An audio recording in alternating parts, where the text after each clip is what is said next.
Hi everyone, welcome to Jyothi IT solutions. ఈ వీడియోలో మనం ఐడెంటిఫైయర్స్ అంటే నేమ్స్ అంటారు, లేకపోతే ఐడెంటిఫైయర్స్ అంటారు. మెయిన్గా ఐడెంటిఫైయర్స్ అని అనాలి. వీటిల్ని ఎలా ఇస్తారు, ఐడెంటిఫైయర్స్ అంటే ఏంటి అనేది ఈ వీడియోలో మనం తెలుసుకుందాం. ఐడెంటిఫైయర్స్ అంటే ఫండమెంటల్ బిల్డింగ్ బ్లాక్స్గా పైథాన్ ప్రోగ్రాంలో చెప్తాము. ఇక్కడ మన పైథాన్ ప్రోగ్రాంలో డిఫరెంట్ పార్ట్స్లో నేమ్స్ ఇవ్వడం కోసం ఒక జనరల్ టెర్మినాలజీలో ఈ నేమ్స్ అనేవి ఇవ్వడం జరుగుతుంది. వీటిల్ని ఐడెంటిఫైయర్స్ అంటారు.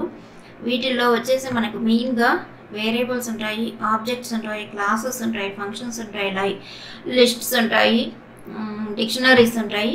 ఇలాంటివన్నిటిని కూడా ఐడెంటిఫైయర్స్ అని మనం చెప్తాము అన్నమాట. ఇవే నేను ఇప్పుడైతే ఏం చెప్పానో variables, objects, classes, functions, lists, dictionaries ఇవే వచ్చేసి మనకు సబ్జెక్టు ముందు వీడియోస్లో ఉంటుంది. మెయిన్గా వీటి చుట్టూనే సబ్జెక్ట్ అనేది ఉంటుంది. ఇప్పుడు ఐడెంటిఫైయర్స్ పైథాన్లో ఎలా ఫామ్ అవుతాయి, వాటి రూల్స్ ఏంటో అనేది చెప్తాను. ఒక ఐడెంటిఫైయర్కి లెటర్స్ కానీ డిజిట్స్, లెటర్స్ అంటే A to Z అప్పర్ కేసులో కానీ లోయర్ కేసులో కానీ యూజ్ చేసుకోవచ్చు. అలాగే డిజిట్స్ 0 to 9 కూడా యూజ్ చేసుకోవచ్చు. ఇక స్పెషల్ సింబల్స్కి వచ్చేటప్పటికి ఓన్లీ అండర్స్కోర్ మాత్రమే అలో.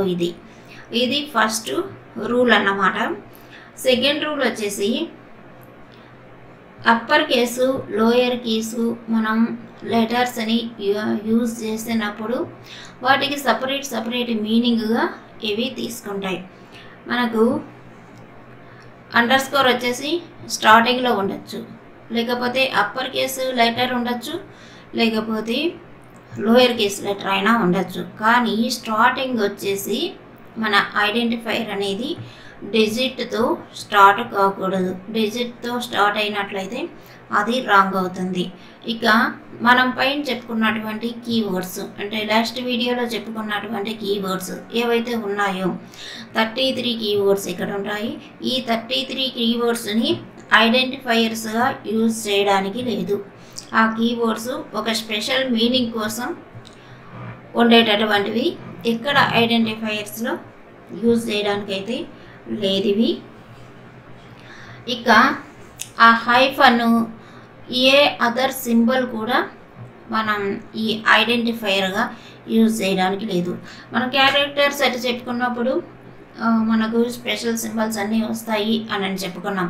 కానీ ఐడెంటిఫైయర్స్ అనేవి నేమ్స్ కాబట్టి ఈ నేమ్స్లో ఓన్లీ 3 అలో ఉంటాయి: లెటర్స్, డిజిట్స్, అలాగే అండర్స్కోర్. స్పెషల్ సింబల్స్లో అండర్స్కోర్ని కూడా క్యారెక్టర్గా తీసుకుంటుంది. ఈ 3 మాత్రమే వీటిలో యూజ్ చేయాలి. అందులో లెటర్స్, అండర్స్కోరు స్టార్టింగ్ రావచ్చు, నెంబర్ అయితే స్టార్టింగ్లో రాకూడదు. మీకు ఎగ్జాంపుల్ కోసం మై ఫైల్ ఇచ్చాను. date _ 8 _ 89 అండర్స్కోర్ అనేది ఎన్నిసార్లు అయినా రావచ్చు. అలాగే small letters, upper case, lower case letters ఇవి కూడా రావచ్చు. _DS అండర్స్కోర్ అనేది స్టార్టింగ్లో రావచ్చు. ఫైల్ అంటే టోటల్గా క్యాపిటల్ లెటర్స్లో 33 నెంబరు ఇలా కూడా రావచ్చు. Z స్మాల్ లెటర్లో ఉంది 2T029 అండర్స్కోర్. ఇది కూడా కరెక్ట్గానే ఉంటుంది. మనకు అండర్స్కోర్ ఏ ప్లేస్లోనైనా రావచ్చు. డిజిట్ వచ్చేసి ఫస్ట్ ప్లేస్లో తప్ప ఏ ప్లేస్లో అయినా రావచ్చు.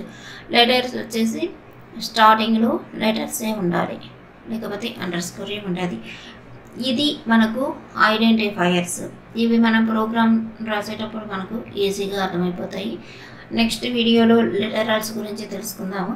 Thank you for watching.